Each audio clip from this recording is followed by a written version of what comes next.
The first tap of a conductor's wand. The first rivet in a mile-high tower. The master link at the genesis of a never-ending chain. The moment a single empty canvas meets a singular master stroke. There is no one thing.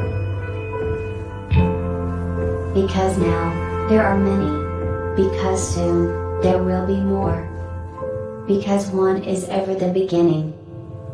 Like the first link in an infinite chain, or the first rivet in the tallest skyscraper. The master stroke is found in the masterpiece. What will you begin?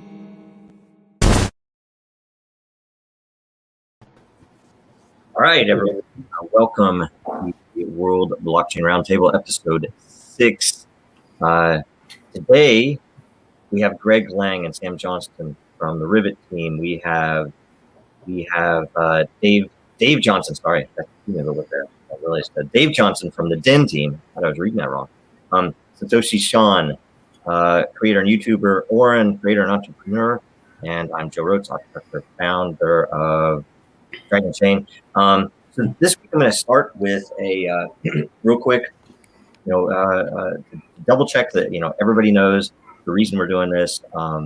We wanted a scalable way to get, I guess it's topic-based education for blockchain, where people can ask what they really want to know. The community can decide what should be, what the topic should be each week, so on and so on.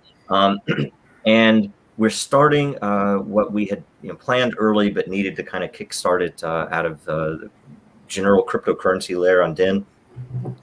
That this week is the first week we're doing this with the new model, which basically is, we like to look at it as a really good way to build a community around this. And so basically we created the World Blockchain Roundtable layer.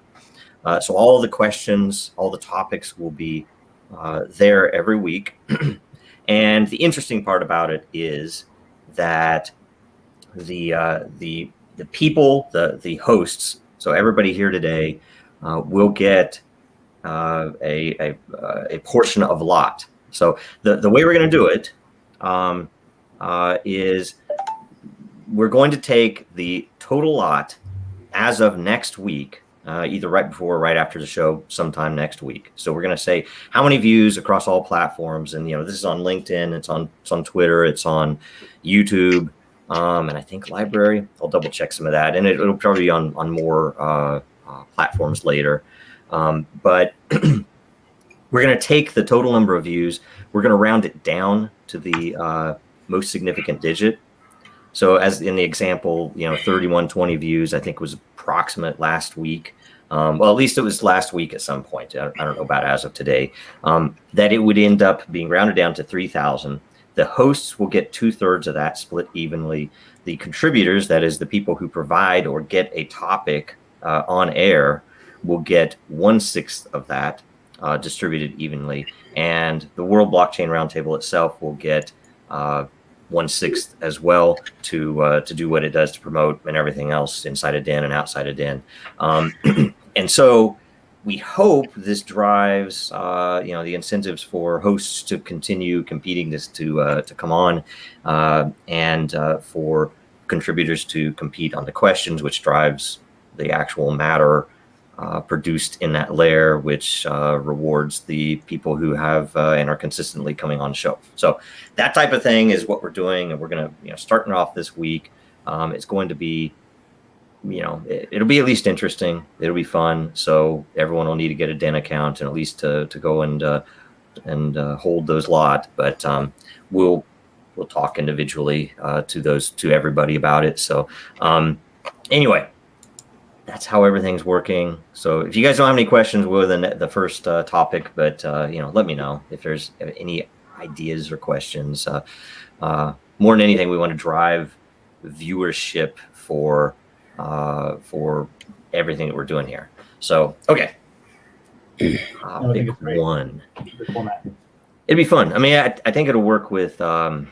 It's a good demonstration of behavior effect with blockchain, right? So see how it works. So question one, Jegs with 2000 energy. When did you discover blockchain, and what was your light bulb moment that made you want to build something? So that's for everybody. So I'll go first. I first got involved in the blockchain world back in 2010.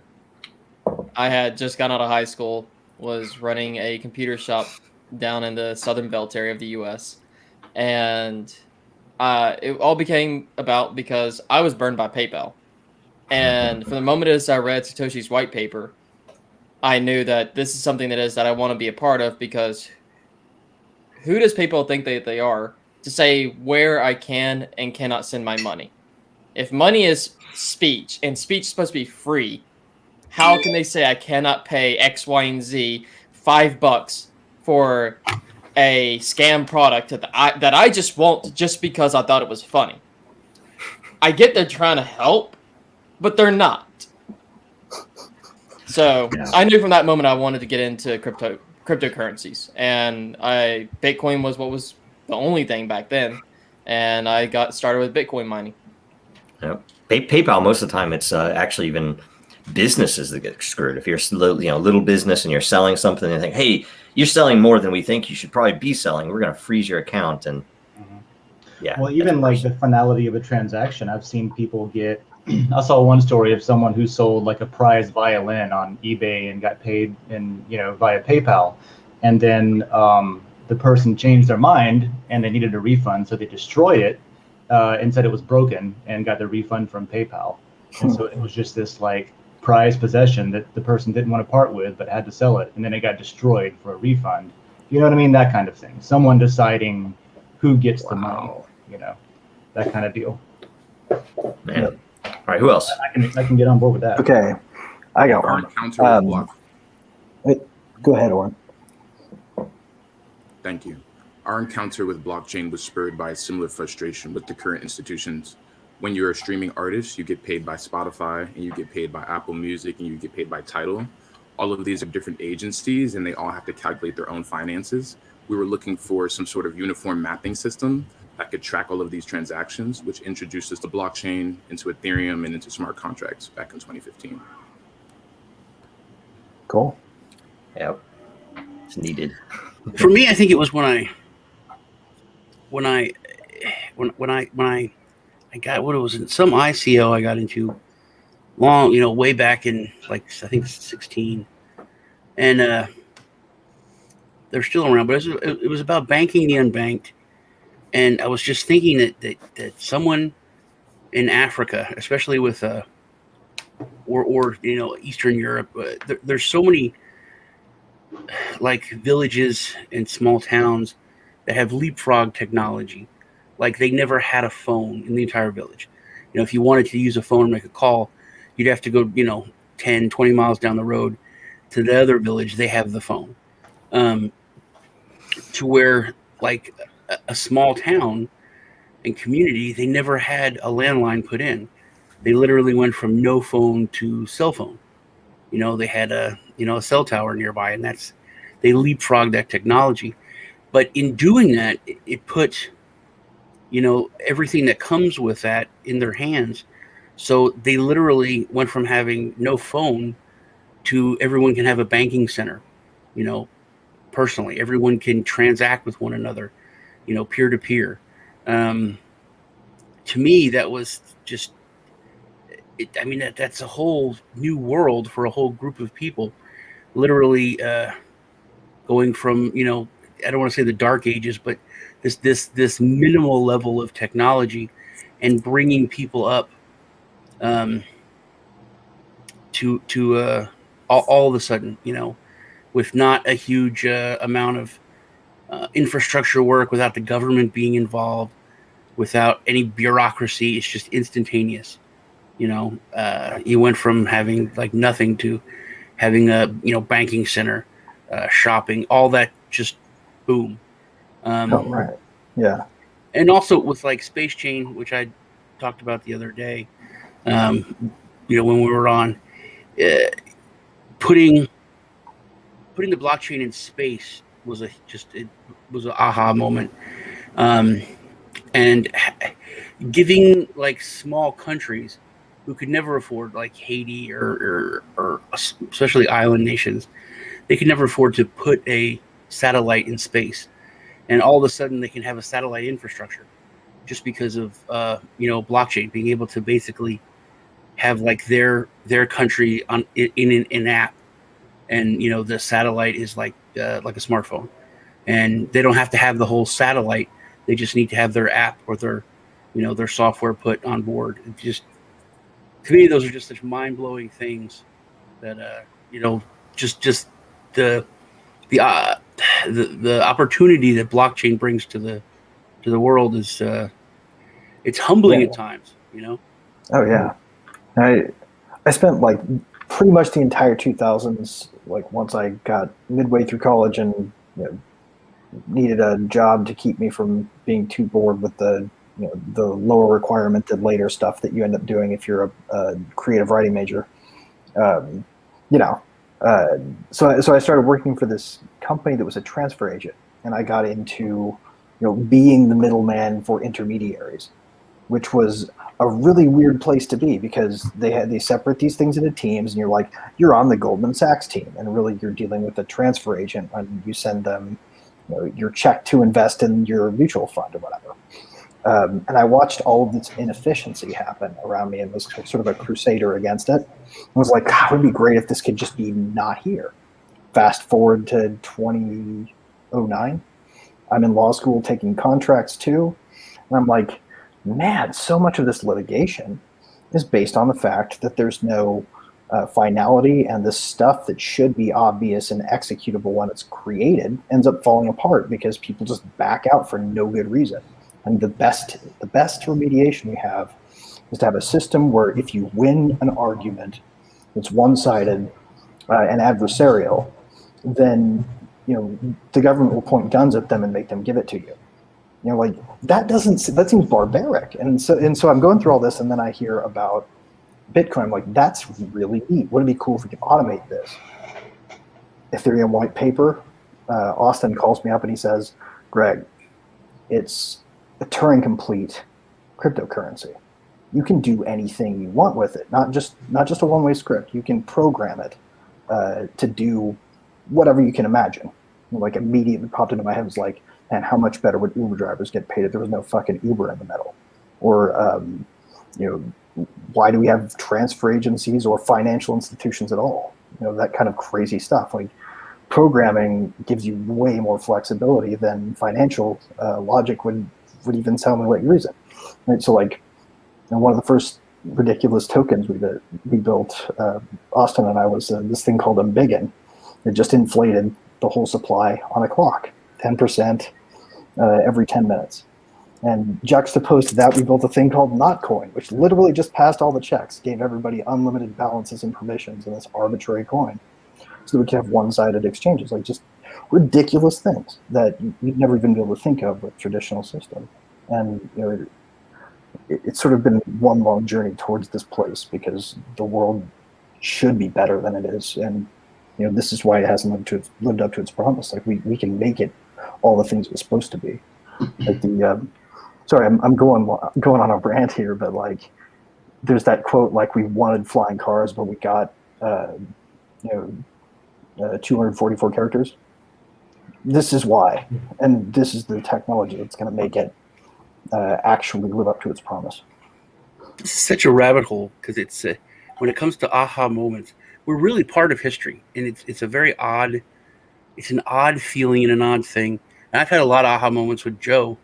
It's always a casual statement that just floors me. I was talking to Roger Ver a couple of years ago, and he said, well, there was never provable recorded history or immutable recorded history until blockchain was created. So all history before that, we don't know. It could be changed. And I was like, oh my God, you're correct. You're right. This is the start of real history. I read something the other day that in 1988 across Russia that students didn't have to take history exams at the end of the year. They didn't have to take finals because they had figured that so much of the history that they had been taught was all fake. So they didn't even have to take their exams.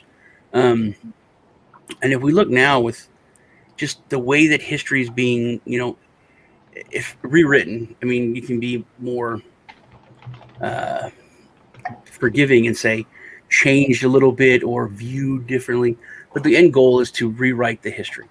And if it's in blockchain, it can't ever be rewritten. It can't be changed. You can't say this was done, for this reason. And the American Civil War was really about this. No, it was about this. There's not going to be an argument, 100 years from now, because you can just bring it up on the blockchain. This is it's right here. It can't be destroyed. It can't be, cajoled. It's going to be immutable. The power of that just is mind blowing. Yeah, history is being recorded in real time, permanently, like indisputably. And it is what it is. Step back from that and think about it, because right now, what's being recorded and what crypto Twitter would have of that, or at least let's say the maximalists, is that the financial history is being recorded. So people who attach to Bitcoin, nothing else. They don't want anything else. So that is at least my thesis on why we need it everywhere. That this needs to be applied to all industries and news history itself. That's why that's why Dragonchain does a lot of what it does, so that you can apply that idea, because it really is the difference between the written word. Language itself is the beginning of history. Before people could write, that's prehistory, and this is that I guess change in humanity, where now things can be put on chain in a way that people have a way to verify, if this was true or not with this. So yeah, it's very interesting. Who didn't give the hope? Who didn't give yet? Oh, I didn't. Okay, all right. Well, mine, it's hard to nail down like what particularly was the light bulb moment, but the beginning for me just came out of complete boredom. I was in the Navy for a long time, and I did a lot of floating around in the ocean for a long time. And one thing that we would do is just have like very, very slow internet that you could, like, if you wanted to check your email, you'd log in, walk away, get a cup of coffee, have a conversation, come back, and maybe it's at your inbox, to send a letter back home or something. So there was no internet browsing, but there was mailing lists, which was dope. So around 2008 or 9, I wasn't involved or anything, but I started lurking, I guess, the mailing list, just because that was something that I could do, and there was no other form of entertainment.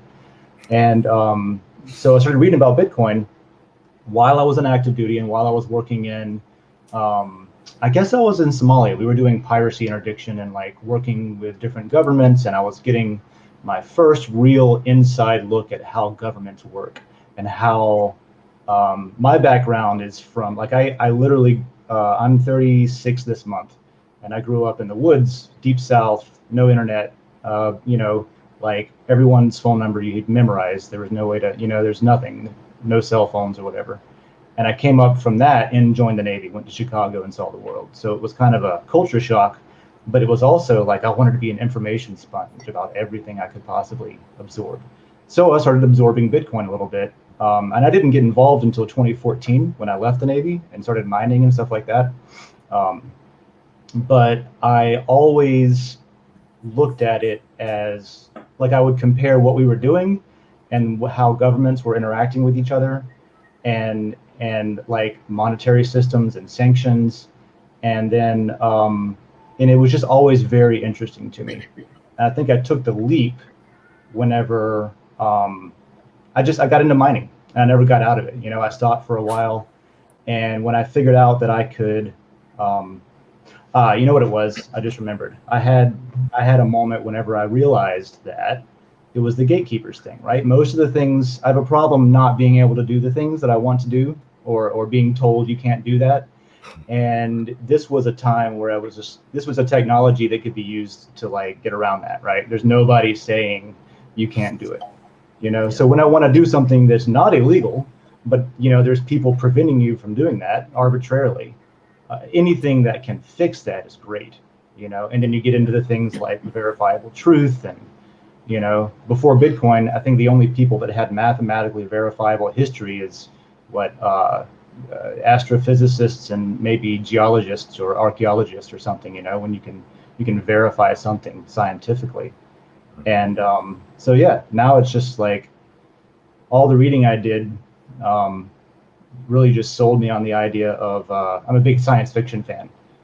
So to me the future was always like a universal currency, a universal, even if it was imperial credits or Bitcoin is kind of like the nobody owns it, blockchain in space, occupy Mars, what are we going to use over there, how do we communicate back and forth. And there were just so many people. You have a Nuke Mars shirt on, really? Are we posting right now? That's we're twinning today. That's hilarious. So yeah, all those things just kind of like a basket of goodness was like, I'm just hoping that whenever we do Occupy Mars, that the Fed is printing up fake paper money to ship via spaceship all the way to Mars to fund all the trades and transactions going over there. That's the most efficient way I can view money supply chains working in Mars. The press on Mars, right? The printing press. But by then we'll have figured out how to sync nodes across the light barrier between the delay. Like that'll be a Rivet problem for the Mars. Every science fiction show and movie that I've ever seen, Mars always ends up, hating Earth and wanting to break away. It's like, we're our own planet, screw off. And Earth is always like, no, we made you. And it's like every movie, every show. There's a very good Mars. He's always revolt. All right, so I'm going to give mine. So, and I've said this a lot in the past, but never really talked about the whys. That I basically worked in a group where we would bring new tech in to big customers, let's just say enterprise customers, and we were always looking for overlaps of this technology with these business cases, right? Because it was the way that we positioned ourselves for work, right? That it was just, how we found work was to know more than our huge competitors. And we were really good at it. And one of the guys brought in Satoshi white paper in 2010. And I said, okay, I looked at it on the weekend, was blown away because nothing about it hadn't existed before. It was literally just a structural arrangement of really cool things that let you, I always considered crypto, and I'm not by any stretch of the imagination a cryptographer or anything in that world, but I view it as like, say, components to logic problems. There are very interesting things about it where if you know how it works at a high level, you can arrange them as a logic puzzle to solve problems, right? And when I saw this, I was like, oh my God. I mean, it was a way to independently, like many of the things that you guys mentioned, a way to resolve conflict as it should be, where we have to be honest about it, and the beauty is it doesn't even matter if the issue is, oh, you lost the bet, let's say.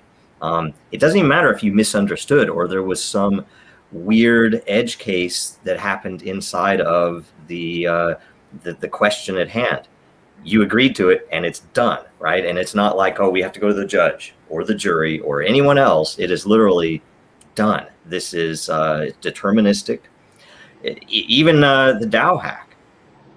It's a thing that happened. I think it's whether it was planned or not, whether people they should have expected it, whether they expected it or not, it was a reality. And when people take money out of that contract, by definition, in my opinion, it is fair, right? It is what the contract says.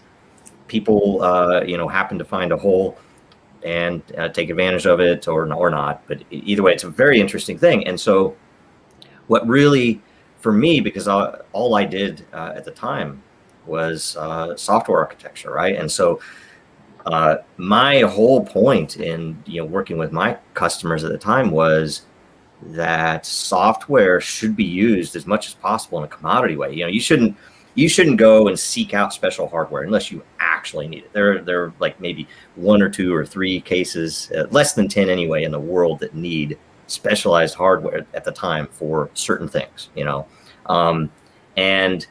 and yet most of the customers I was going into were spending millions on specialized servers, and they had dozens of these servers. And I'm like, and we were our dev teams boxes under our desks were outperforming. Our test code was outperforming on the dev boxes these $9 to $12 million servers. And I'm like, guys, this is crazy. Why aren't we using commodity stuff? It's you get a commodity server.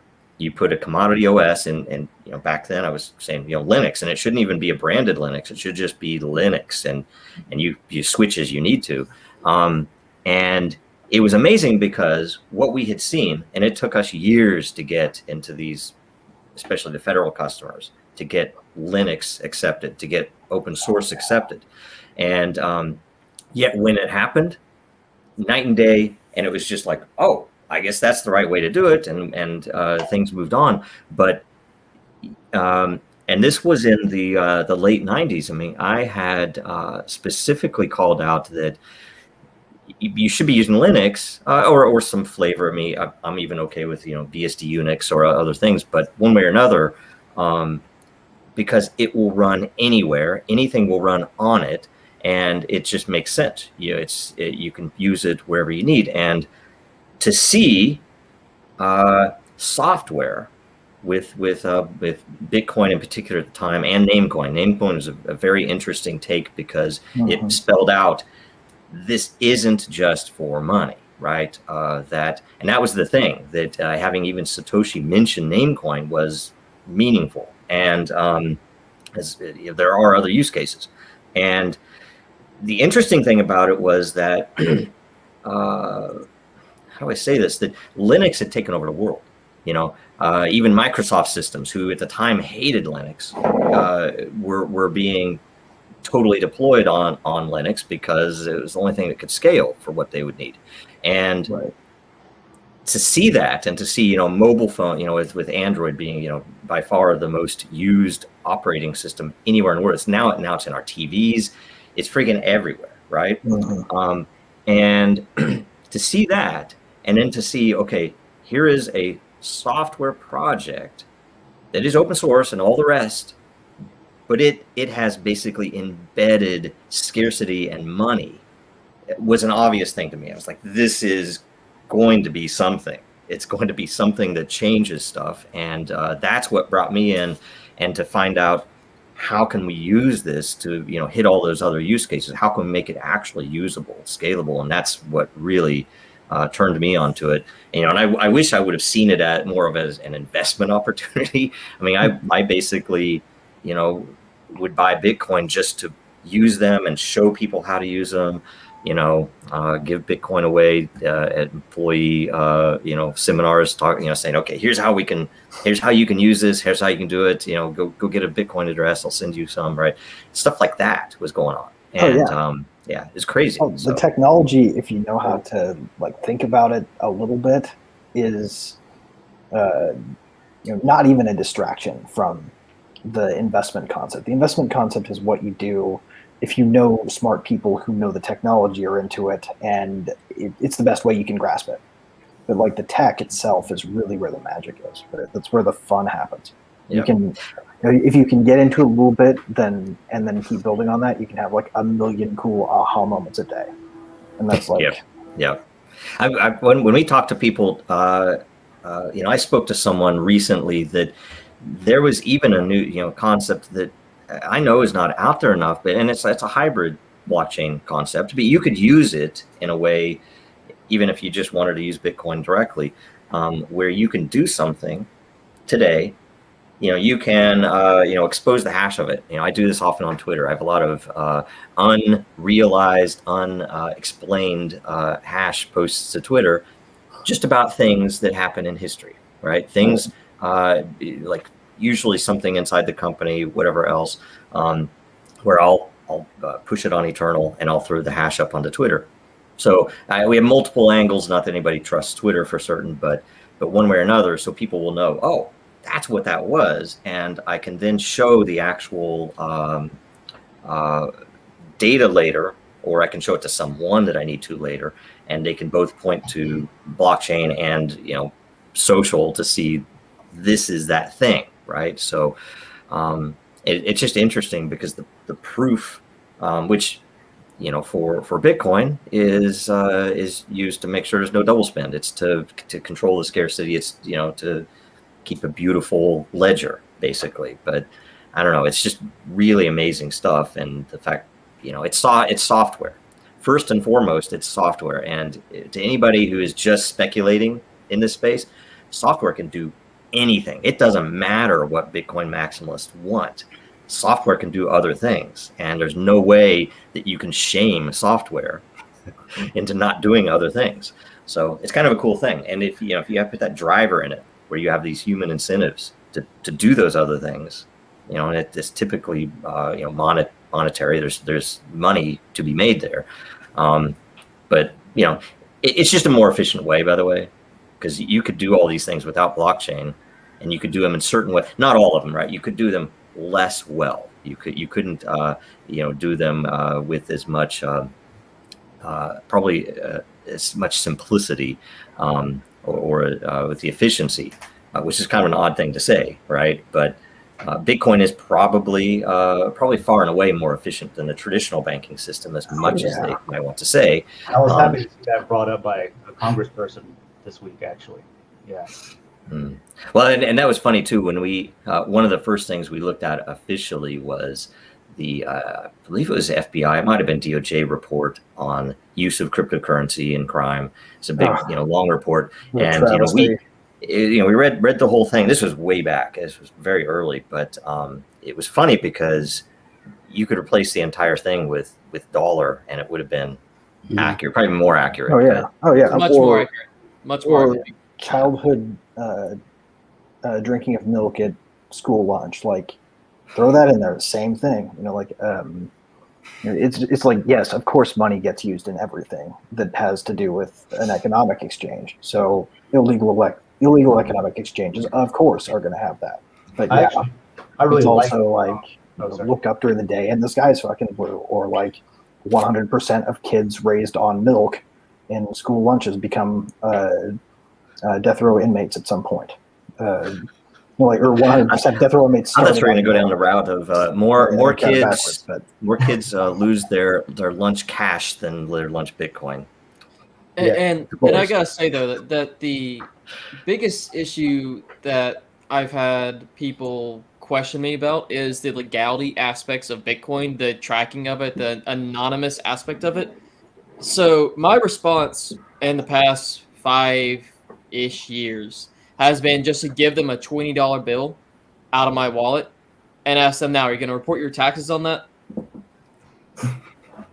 I think it's less than $650, then you don't have to, maybe something like that. I'm sure. But that's the point, though. It's just the point of the discussion. And then eventually there's that aha moment with them that cash is actually harder to track than Bitcoin or cryptocurrencies are.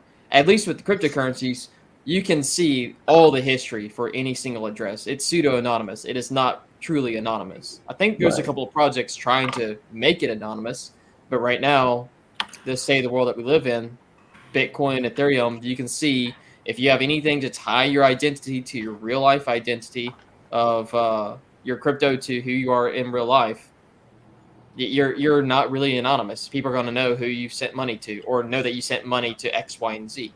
Well, that's one of the reasons why governments really hated cash and always have, is because it is anonymous. It's a fungible, form of exchange. Well, and their hatred of it is an act of tyranny. Let's be realistic, right? Ultimately, when it really comes down to it, everything they do is backed up by people pointing guns at you to make you do it. Yeah, everything is backed by violence. That's what it's backed by violence. I always tell people that the only thing that makes this worth anything is violence. And you can say that it's trust in the government. It's not trust. It's fear.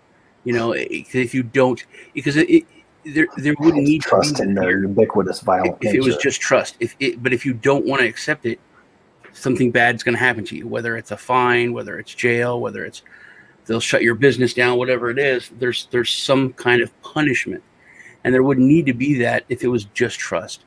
As far as the illegality, what I really think why it's so widespread that people, because if someone doesn't understand cryptocurrency, the easiest thing is for someone to say, oh, it's just used for illegal activities. Oh, that's why I don't understand it. I'm a good person. I don't do that, so I wouldn't. That's why I don't understand it. I wouldn't use something for illegal activities, so I don't understand it. That's I think classic FUD. I mean, that's what that's built for. I don't know what the source is, but I have guesses on a lot of things. It's the same guesses on who was behind what parts of the Bitcoin fork drama and everything else. I mean, there's always players behind the scenes all over the place, so it's crazy. And they don't even say the stuff they're most scared of, which is the fact that they can't repossess it. Like the fact that they can't reach in and get it from you against your will is real. Like it's the worst part of it for them, and you never even read it in a report. But I always thought that was hilarious what Obama said. Because every now and then, they let their true colors show, and he's like, "Oh, Bitcoin's terrible." That's like everybody walking around with a Swiss bank account in their pocket. It's awful. And I was like, why? Like what you just said makes no sense. It's like only us. Well, only the I would say that's what should be having those accounts. I'd say that's what we should want. I mean, people should have their own value held. In the old days, people would store gold in their house. That's what you had to do. There wasn't so it was just hard to collect taxes. It was hard to do other things because of that. So, that's why there was the tax man that would come and look around your house. Yeah. All right. Frankly, all for the best. We're going to go to the next topic right after this, okay? But why, some say, the moon? Why choose this as our goal? And they may well ask, why climb the highest mountain? Why, 35 years ago, fly the Atlantic? We choose to go to the moon.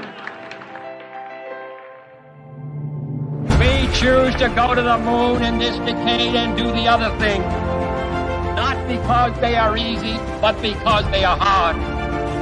Because that goal will serve to organize and measure the best of our energies and skills. Because that challenge is one that we're willing to accept, one we are unwilling to postpone, and one we intend to win. We choose to go to the moon.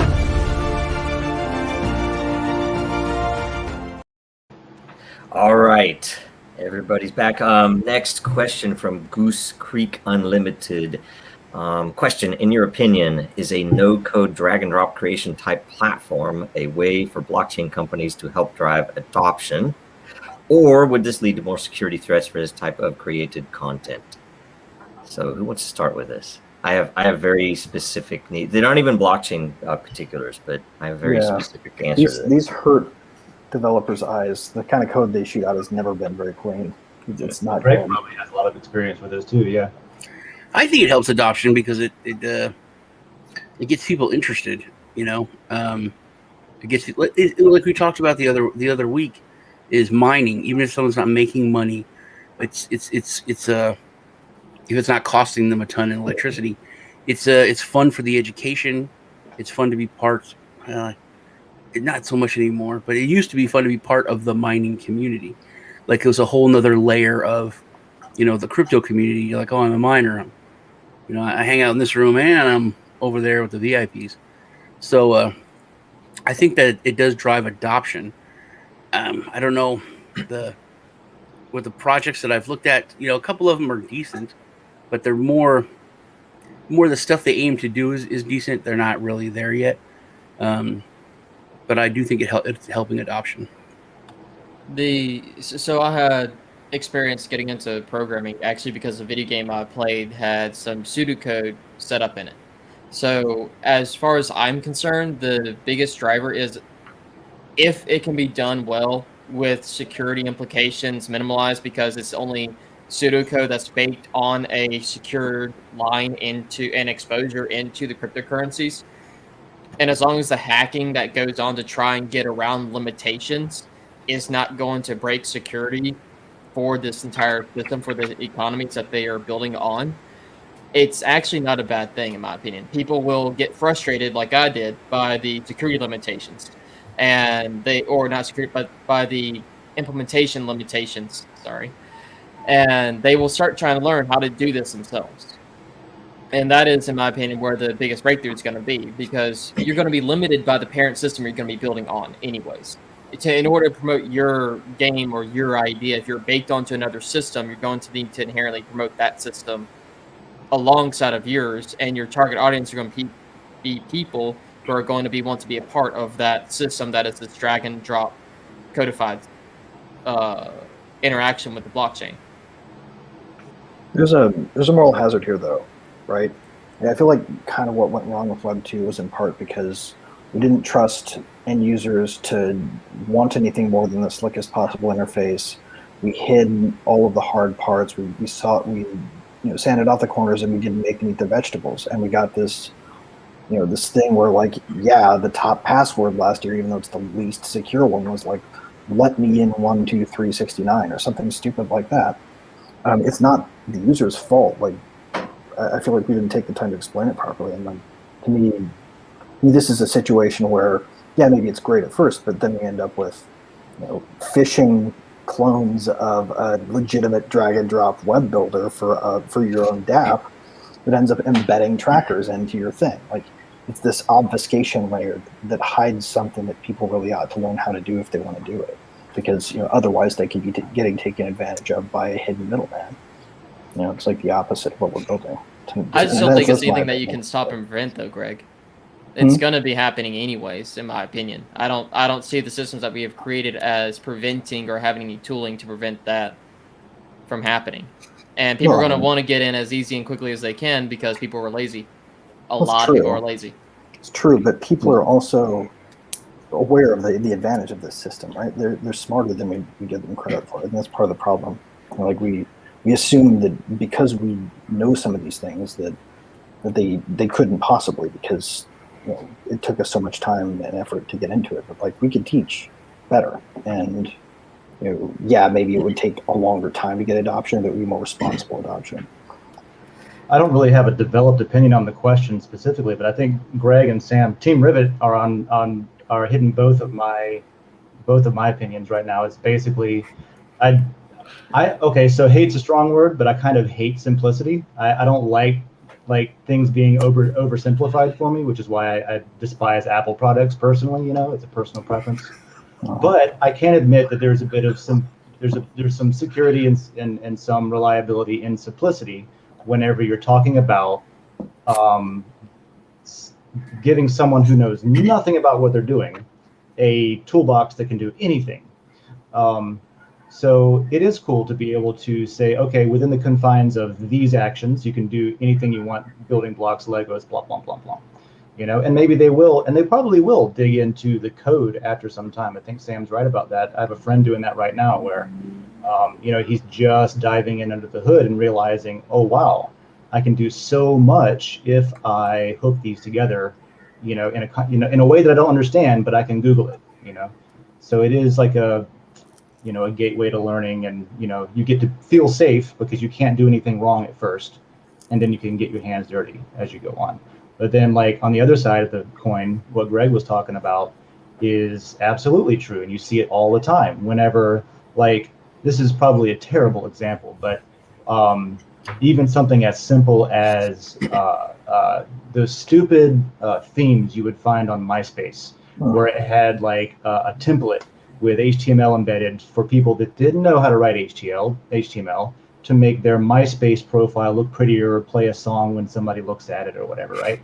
And so all of a sudden everybody wanted that, and it was super easy to do because you could just go find a template and copy and paste it. And if you're really clever, you can go in there and cut out the parts where it tells you who's, like the credit, and pretend like it was yours.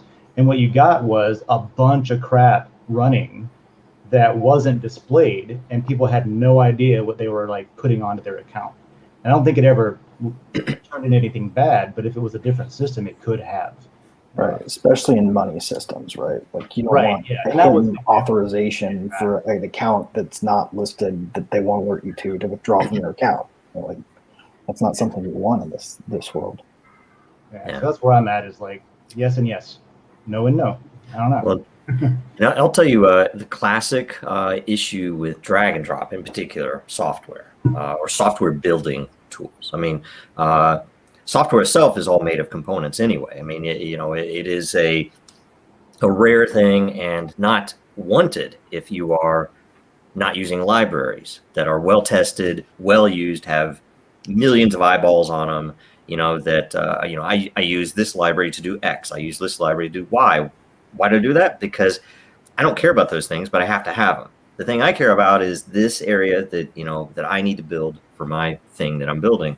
And it led a lot of people into making things that were supposed to be drag and drop. I've even built some things for customers way back in the 90s to do that. And I realized as a young coder that it was great when they were using what they knew about up front. So, okay, we're doing the thing that we told you we needed to do. It's beautiful.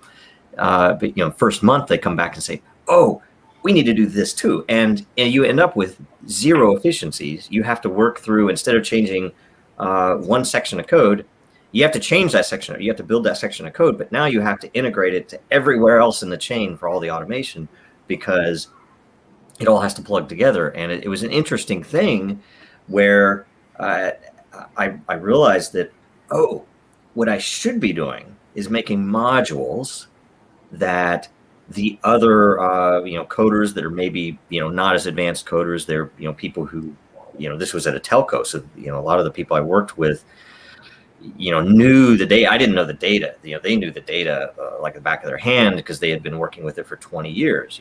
They started in the going down and actually working with the real components. They knew what this data item meant,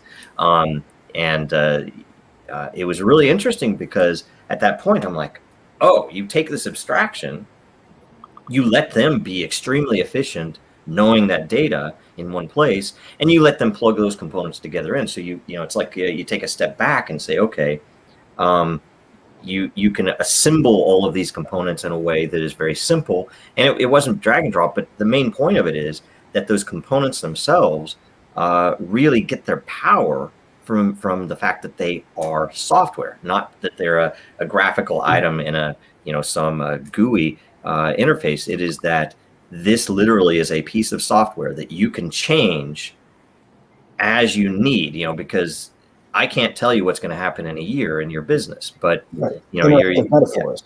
Yeah, and so a lot of it is, I think, developers, something they don't really go through. If they can think in abstractions, it helps a lot, because the flexibility comes out of that. But it's really hard to do because it's very abstract. So I'm personally mostly against drag and drop. There are some occasions where it makes sense, like Lego Mindstorms, things like that, right? But even that is, you can change the things that are in the graphical components. But modular, definite, right? I mean, that is the good thing. Now, the other interesting thing that this also leads to, which really affects crypto, in my opinion, is diversity. That is just like issues in history where nations have centered upon one strain of grain, as an example.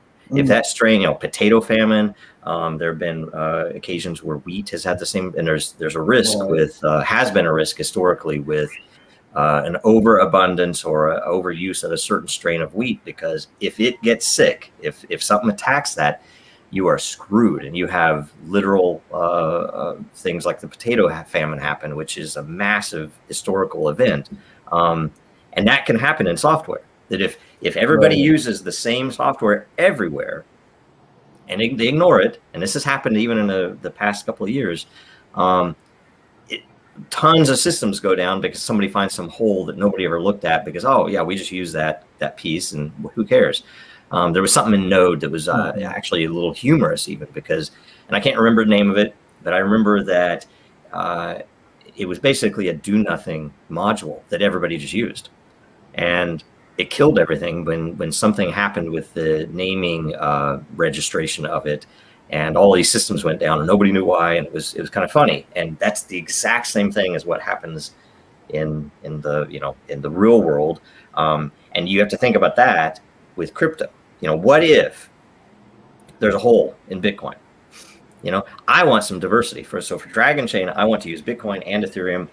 I don't like Litecoin. Probably a lot of you do, right? But I love the fact that it's a different algorithm, right? That is a value add to the world because there's a different algorithm that's running on a network with it's literally a network with money behind it and everything else. And the more of those you can tap into, the better off you are. And we've had the case where Ethereum Classic went down multiple times with attacks, and it didn't affect us. If that would have been the only chain we were hitting, it would have killed our entire point for proof, right? So more diversity is better. I say it all the time, sorry, but that's the point, right? Macs and PCs living together with Linux systems is the most secure office. Yes, I think when you're talking adoption, I completely agree with Sam, but you're all right. That's the thing.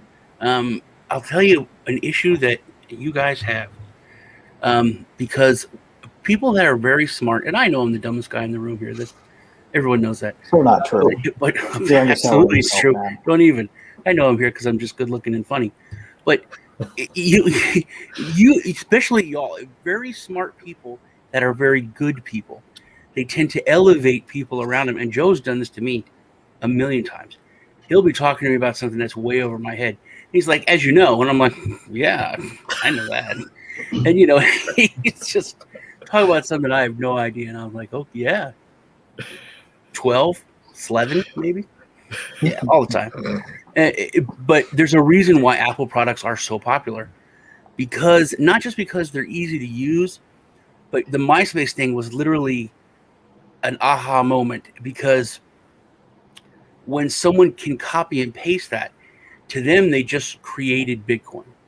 It's like the most technical thing they've ever done. So they look at that page and the accomplishment on something that is so scary to use a computer to a lot of people, that they've literally wrote the code and made this, and hey, everyone, come and look at this, and all of your page is cool. Yeah, I wrote that code. They just copy and pasted it. But literally, they don't really know there's a big difference. But there's such a, and that breaks down the barriers, or breaks down the fear. Like Sam had said, where people do get more interested.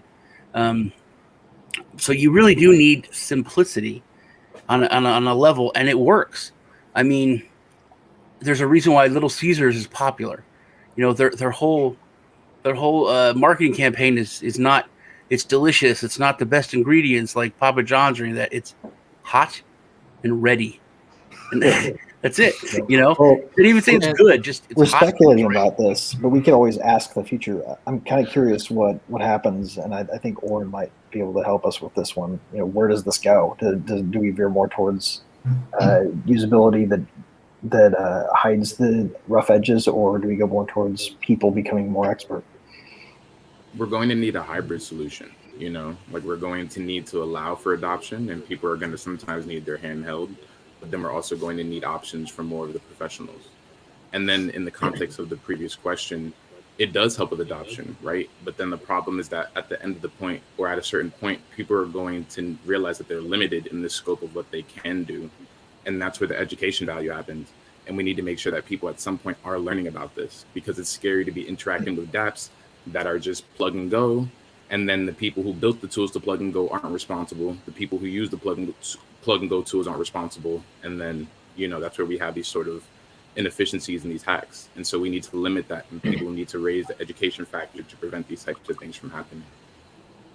That's a good one. Brings up a good point, and I've seen that with myself, especially, and other people, where I'll get a little bit into something, and then I'll have that light bulb of, well, wait, if I can do this, what's stopping me from doing that?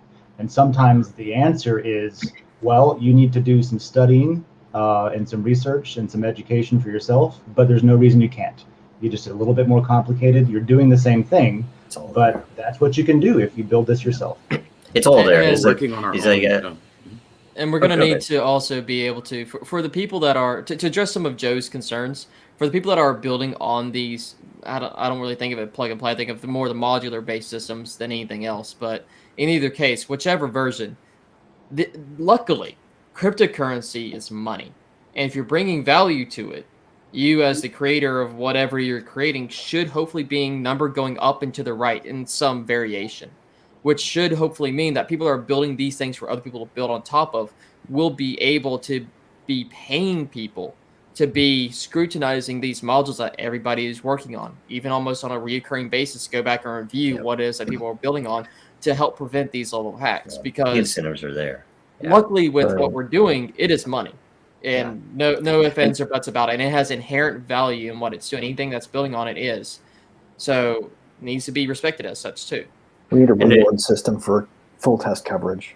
And there is something to be said, too, about there are tons of tools. I mean, Rivet, alone, you guys have things that are already set up for people to assemble things in a more easy way than just going from scratch and everything else. And, we've done contests without a product to do it. It was literally, we're going to use Eternal, and we're going to use this system over here, and we're going to use the Bitcoin and Ethereum blockchain, and we're going to do this giveaway that we can prove we had no way to affect who wins, right?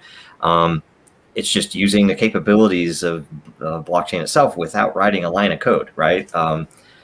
You could consider it that way. And in all truth, I think that's the best way to prototype something or to prove that it's possible, number one, to let people see it.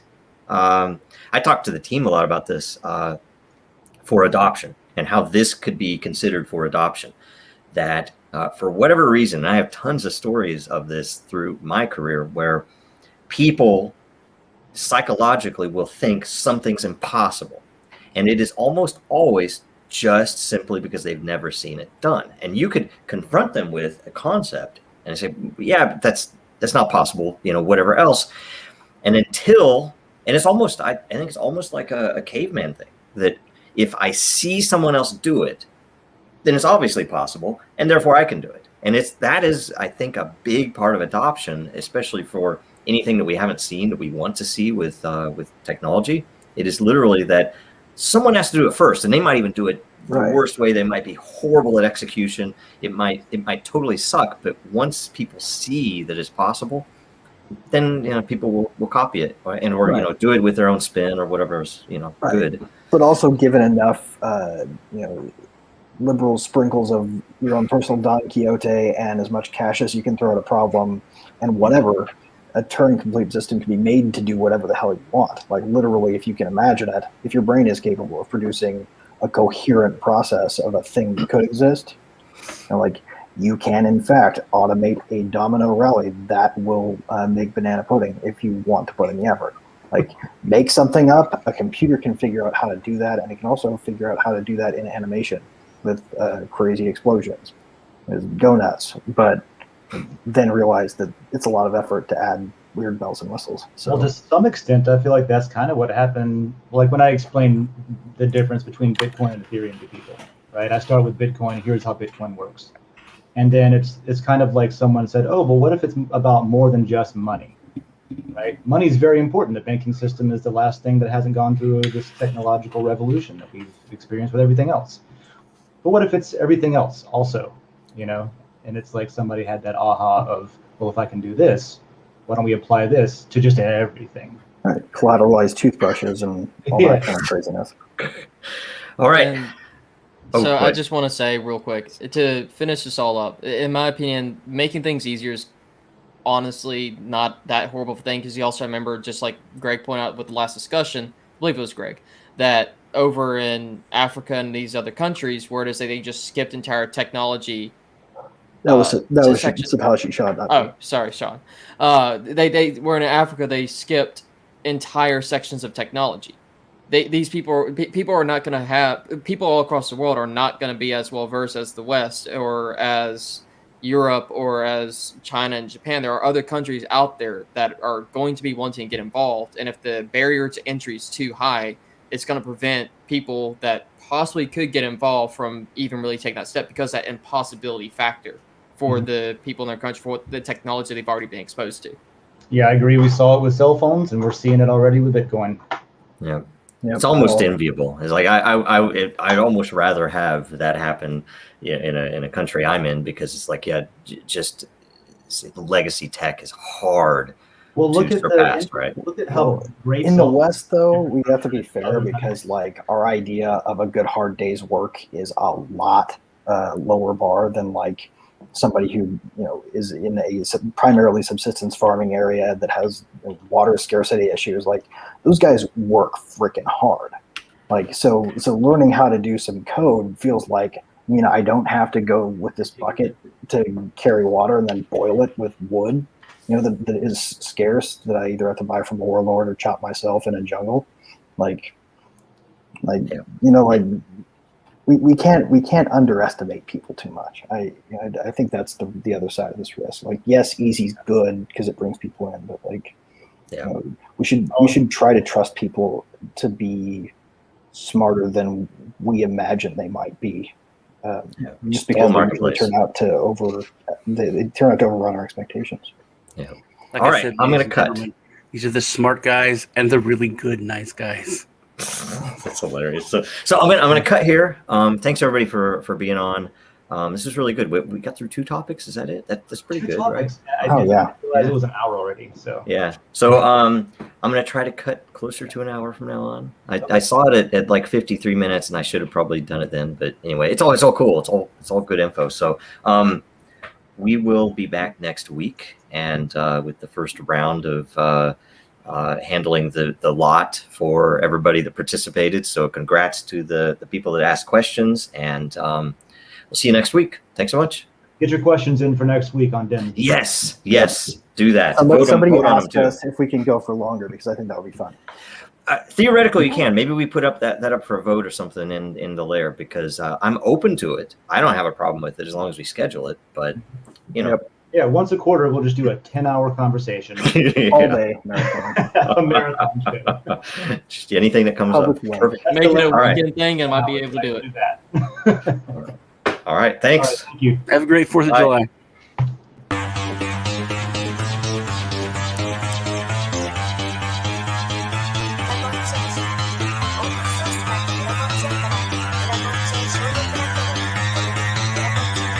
Because that goal will serve to organize and measure the best. Adaptable, raw capital, label radical yet rational. A tactical approach is palpable if this animal is fallible, but that conclusion is laughable. So with for all detachable from the mandible, you see it now.